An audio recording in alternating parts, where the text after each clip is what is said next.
Hello everyone, I am Snehal और आज के वीडियो में हम आपको ये बताएंगे कि अपनी ज़िंदगी में कैसे बदलाव लाएं और अपने नकारात्मक विचारों से कैसे छुटकारा पाएं। So kindly watch this video till and and read subtitle while watching this video ताकि ये आपके अवचेतन मन को प्रेरित करे। हम सुबह उठते हैं और अपनी समस्याओं के बारे में सोचने लगते हैं। वो समस्याएं मस्तिष्क में कुछ पुराने यादों के सर्किट है।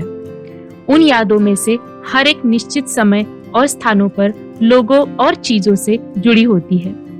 और अगर मस्तिष्क अतीत का एक रिकॉर्ड है, जिस क्षण हम अपना दिन शुरू करते हैं तो हम पहले से ही अतीत के बारे में सोच रहे होते हैं। उन यादों में से हर एक यादों के साथ भावना जुड़ी होती है।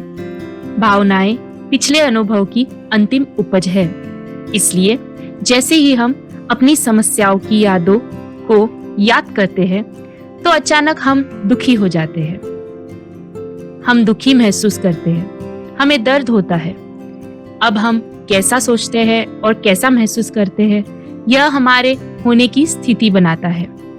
इसलिए जब हम अपना दिन शुरू करते हैं तो उसके होने की पूरी स्थिति अतीत में होती है। तो इसका मतलब क्या है?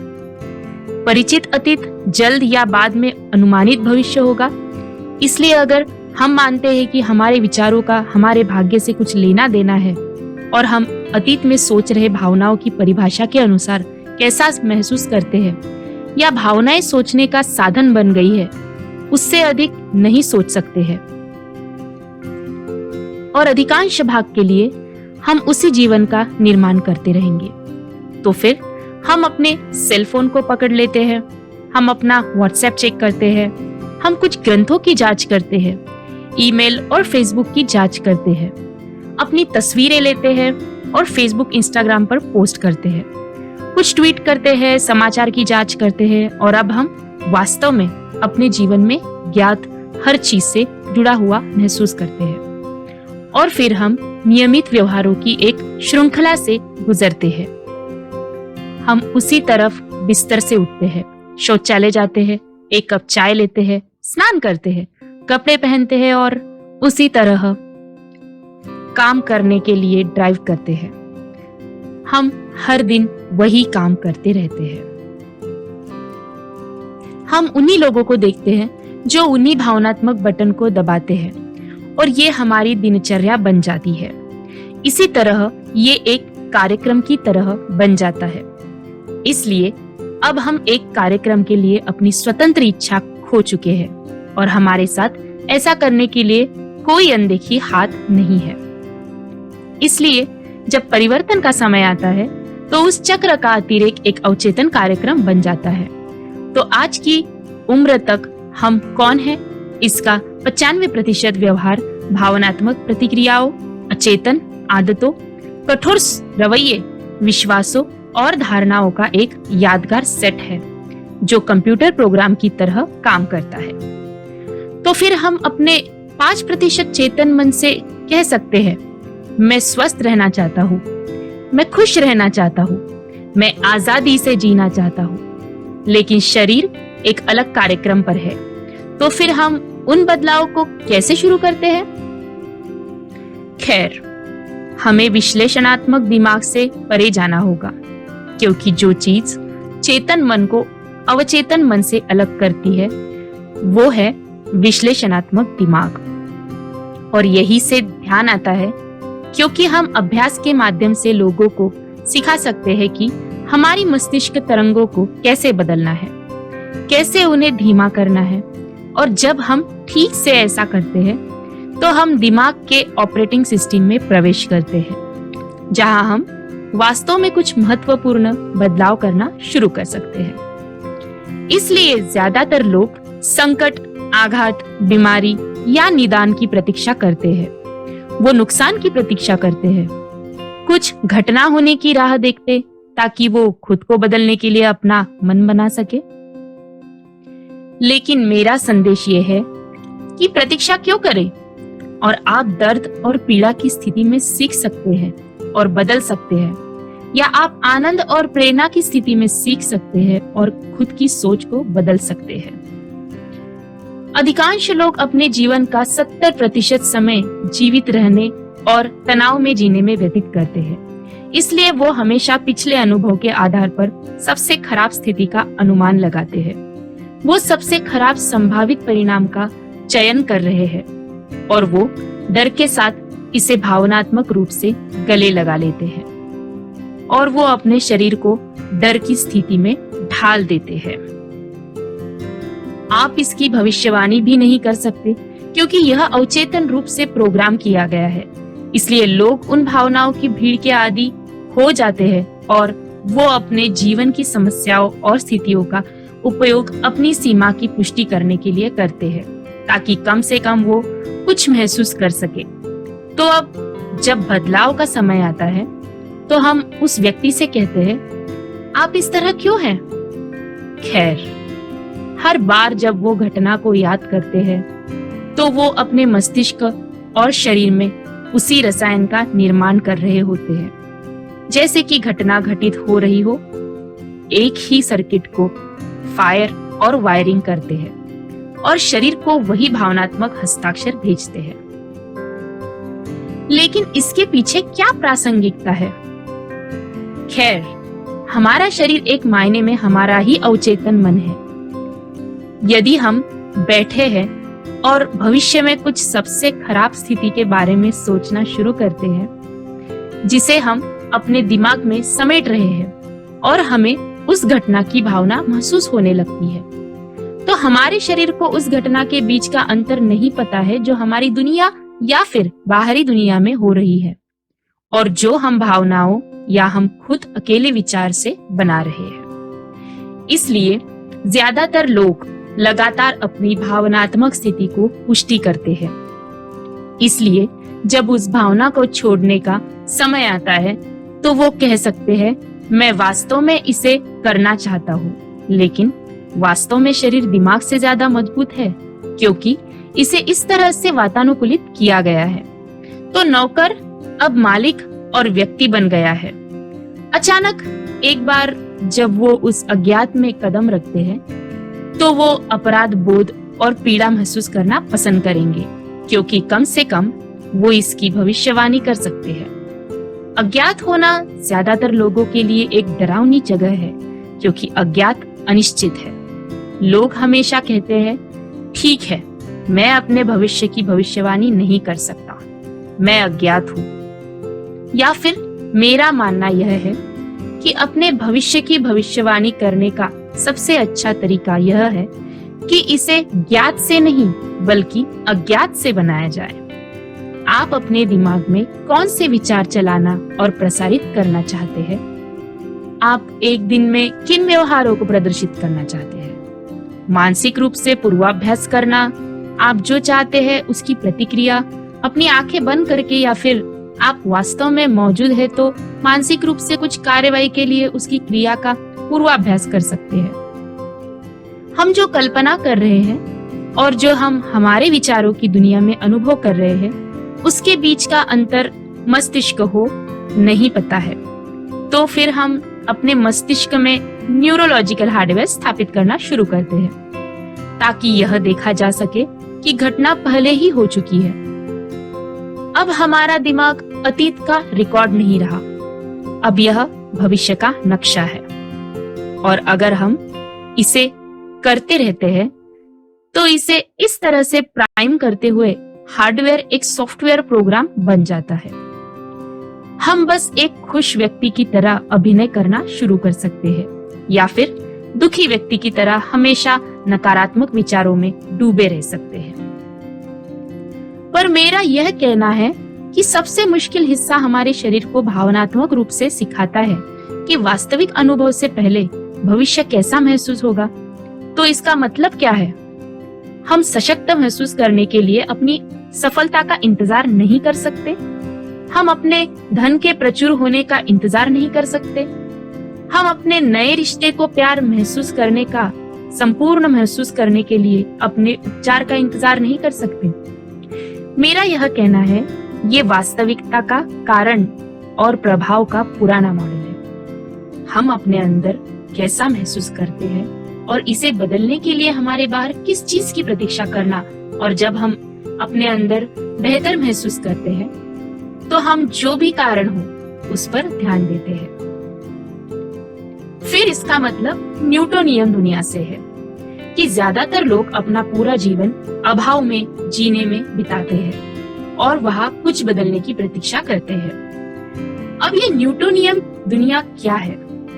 न्यूटोनियन दुनिया पूरी तरह से पूर्वानुमेय है। यह सब भविष्य की भविष्यवाणी करने के बारे में है, लेकिन वास्तविकता का क्वांटम मॉडल प्रभाव पैदा करने के बारे में है। जिस क्षण हम प्रचुर और योग्य महसूस करने लगते हैं, हम धन उत्पन्न कर रहे होते हैं।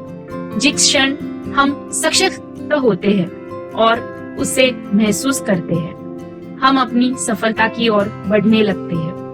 जिस क्षण हम संपूर्ण महसूस करना शुरू करते हैं, हमारा उपचार शुरू हो जाता है। और जब हम खुद से प्यार करते हैं और हम जीवन भर प्यार करते हैं, तो हम एक समान ऊर्जा बनाते हैं और अब हम प्रभाव पैदा कर रहे हैं। और मुझे लगता है कि आपकी दुनिया में एक पीड़ित के रूप में रहने के बीच यह कहने में अंतर है कि मैं इस व्यक्ति या उस चीज या इस अनुभव के कारण ऐसा हूँ। उन्होंने मुझे इस तरह सोचने और महसूस करने पर मजबूर किया। जब हम इसे बदलते हैं तो हम अपनी दुनिया के निर्माता बन जाते हैं और हम कहने लगते हैं, मेरी सोच और मेरी भावना मेरे जीवन में परिणाम बदल रही है। और अब यह एक पूरी तरह से अलग खेल है और हम इस बात पर अधिक विश्वास करने लगते हैं कि हम वास्तविकता के निर्माता हैं। और ज्यादातर लोग जब उनके मन में एक विचार आता है तो वो बस यही सोचते हैं कि यह सच है। और मुझे लगता है कि हमारी अपनी यात्रा का सबसे बड़ा एहसास सिर्फ इसलिए था क्योंकि हमारे पास एक विचार है। इसका मतलब ये नहीं है कि ये सच है। इसलिए यदि हमारे मस्तिष्क में एक दिन 60 से 70 हजार विचार आते हैं और उन विचारों में से 90% पहले दिन के समान विचार है, और हम मानते हैं कि हमारे विचारों का हमारे भाग्य से कुछ लेना देना है, हमारा जीवन बहुत ज्यादा बदलने वाला नहीं है, क्योंकि एक ही विचार एक ही विकल्प की ओर ले जाता है। वही चुनाव उसी व्यवहार की ओर ले जाता है। वही व्यवहार वही अनुभव पैदा करता है और वही अनुभव वही भावना पैदा करता है। और इसलिए इस प्रक्रिया के प्रति सचेत होने के कार्य इस बारे में अधिक जागरूक होना शुरू हो जाता है कि हम कैसे सोचते हैं, हम कैसे कार्य करते हैं और हम कैसा महसूस करते हैं। इसे मेटा कॉग्निशन कहा जाता है। तो फिर यह महत्वपूर्ण क्यों है? क्योंकि हम मन और शरीर की उन अचेतन अवस्थाओं के प्रति जितना अधिक सचेत होते हैं, दिन में हमारे बेहोश होने की संभावना उतनी ही कम होती है। और यह विचार हमारी जागरूकता से अनियंत्रित रूप से फिसलने वाला नहीं है, क्योंकि हम स्वयं को जानने का साधन है। ध्यान शब्द का अर्थ है परिचित होना। इसलिए जब हम पुराने स्वयं विचारों, व्यवहारों और भावनाओं से परिचित हो जाते हैं, तो हम उस पुराने आत्मा को रिटायर कर रहे होते हैं। जब हम नए विचारों को जलाते हैं और शरीर को एक नई भावनात्मक स्थिति में ढालते हैं, यदि ऐसा पर्याप्त बार बार करते हैं, तो ये हमारे लिए परिचित होना शुरू हो जाएगा। इसलिए ये बहुत महत्वपूर्ण है। बिल्कुल बगीचे की तरह। यदि हम एक बगीचा लगा रहे हैं, तो हमें खरपतवारों से छुटकारा पाना होगा। पिछले 1 साल से पौधे लेने होंगे और आपको उन्हें बाहर निकालना होगा। जो चट्टानें ऊपर की ओर खिसकती है, जो हमारे भावनात्मक अवरोध की तरह है, उन्हें हटाना होगा। इसकी मिट्टी को कोमल बनाकर तोड़ना पड़ता है। हमें एक नया बगीचा लगाने के लिए जगह बनानी होगी। इसलिए मुख्य रूप से हम अपने और दूसरों के बारे में सबसे अधिक सीखते हैं जब हम असहज होते हैं, क्योंकि जिस क्षण हम उस असहज स्थिति में जाते हैं, आमतौर पर एक कार्यक्रम शुरू हो जाता है। जब ये कार्यक्रम शुरू होता है तो ऐसा इसलिए होता है क्योंकि हमें वर्तमान क्षण में नहीं रहना है, और इसे सचेत रूप से संलग्न नहीं करना चाहते हैं। यदि हमें भविष्य की दृष्टि से परिभाषित नहीं किया जा रहा है तो हम अतीत की पुरानी यादों के साथ रह जाते हैं और हम अपने जीवन में पूर्वानुमान लगाने योग्य हो जाते हैं। और अगर हम सुबह उठते हैं और हमें भविष्य में एक दृष्टि से परिभाषित नहीं किया जा रहा है, क्योंकि हम उन्हीं लोगों को देखते हैं एक ही स्थान पर जाते हैं, ठीक उसी समय वही काम करते हैं। तो अब ऐसा नहीं है कि हमारा व्यक्तित्व हमारी व्यक्तिगत वास्तविकता का निर्माण कर रहा है। अभी हमारी व्यक्तिगत वास्तविकता हमारे व्यक्तित्व को प्रभावित कर रही है या उसका निर्माण कर रही है। हमारा वातावरण वास्तव में नियंत्रित कर रहा है कि हम अनजाने में कैसे सोचते हैं और महसूस करते हैं, क्योंकि हर व्यक्ति, हर चीज, हर जगह, हर अनुभव का हमारे मस्तिष्क में एक न्यूरोलॉजिकल नेटवर्क होता है। हर व्यक्ति के साथ हमारा अनुभव एक भावना पैदा करता है। इसलिए कुछ लोग अपने बॉस का इस्तेमाल निर्णय लेने के लिए, अपनी लत की पुष्टि करने के लिए करते हैं। वो नफरत के प्रति अपनी लत की पुष्टि करने के लिए अपने दुश्मन का इस्तेमाल करते हैं। वो अपने दोस्तों का इस्तेमाल दुख के प्रति अपनी लत की पुष्टि करने के लिए करते हैं। इसलिए अब उन्हें कुछ महसूस करने के लिए बाहरी दुनिया की जरूरत है। तो अपने परिवेश से बड़ा होना है, अपनी दुनिया और पर्यावरण की स्थितियों से बड़ा होना है। क्या वो मोहक है? तो फिर ध्यान उपकरण क्यों है? ठीक है, चलो बैठते हैं। चलो अपनी आंखें बंद करते हैं। चलो अपने बाहरी वातावरण से अलग हो जाते हैं। इसलिए यदि हम कम चीजें देख रहे हैं तो हमारे मस्तिष्क में उत्तेजना कम होती है। यदि हम सॉफ्ट म्यूजिक बजा रहे हैं या हमारे दिमाग में आने वाली कम संवेदी जानकारी में ईयर प्लग है, इसलिए हम अपने परिवेश से डिस्कनेक्ट कर रहे हैं। अगर हम अपने शरीर को बैठने के लिए कह सकते हैं और उसे जानवर की तरह रहने के लिए कह सकते हैं, यही रहो, जब हमारा काम हो जाएगा तो मैं आपको खाना खिलाने जा रहा हूँ। आप उठ सकते हैं और अपने ईमेल की जांच कर सकते हैं। आप टेक्स्ट कर सकते हैं, लेकिन अभी तुम वहां बैठोगे और मेरी आज्ञा का पालन करोगे। तो फिर जब आप इसे ठीक से करते हैं और आप कुछ भी नहीं खा रहे हैं या कुछ भी सूंघ नहीं रहे हैं या कुछ भी चख रहे हैं, तो आप उठ नहीं रहे हैं, कुछ भी अनुभव कर रहे हैं और महसूस कर रहे हैं। आपको मुझसे सहमत होना होगा कि आप एक विचार से परिभाषित हो रहे हैं, है ना? इसलिए जब शरीर अपने भावनात्मक अतीत में वापस जाना चाहता है और आप इस बात से अवगत हो जाते हैं कि आपका ध्यान उस भावना पर है और आप अपना ध्यान कहाँ रखते हैं, जहां आप अपनी ऊर्जा लगाते हैं, तो आप अपनी ऊर्जा को वर्तमान क्षण से अतीत में निकाल रहे हैं और आप इसके बारे में जागरूक हो जाते हैं और आप अपने शरीर को वर्तमान क्षण में वापस व्यवस्थित कर लेते हैं, क्योंकि हम आमतौर पर परेशान हो जाते हैं। हम इस समय के आसपास ट्रैफिक में हैं और यहाँ हम बैठे हैं और हमें गुस्सा महसूस करने की आदत है और हम शेड्यूल से बाहर हैं। ओह, 11 बजे है और आमतौर पर अपने ईमेल की जांच करें और सभी को जज करें। खैर, शरीर उस अनुमानित रासायनिक अवस्था की तलाश कर रहा है। हर बार जब हमको पता चलता है कि हम ऐसा कर रहे हैं और हमारा शरीर उन भावनाओं को तरस रहा है और हम इसे वर्तमान क्षण में वापस व्यवस्थित करते हैं, तो हम शरीर को बता रहे हैं कि ये अब हमारा मन नहीं है और हमारी इच्छा कार्यक्रम से अधिक हो रही है। और अगर हम इसे बार बार करते रहते हैं तो हमारा मन यही कहता है, मैं बैठने जा रहा हूँ। और जिस क्षण ऐसा होता है और शरीर अब मन की नहीं सुनता, तो वो अंत में आत्मसमर्पण करता है, तो ऊर्जा की मुक्ति होती है। हम कण से लहर की ओर, पदार्थ से ऊर्जा की ओर जाते हैं और हम खुद को उन भावनाओं की जंजीरों से मुक्त करते हैं जो हमें परिचित अतीत में रखती है, और हमने इसे हजारों बार देखा है। वास्तव में हम इसकी भविष्यवाणी कर सकते हैं अपने ब्रेन की पावर इस्तेमाल करके। ऐसे बहुत सी पॉजिटिव एंड मोटिवेशनल वीडियो के लिए हमारा चैनल सब्सक्राइब करें और ये वीडियो लाइक और शेयर करें। धन्यवाद। Have a positive day.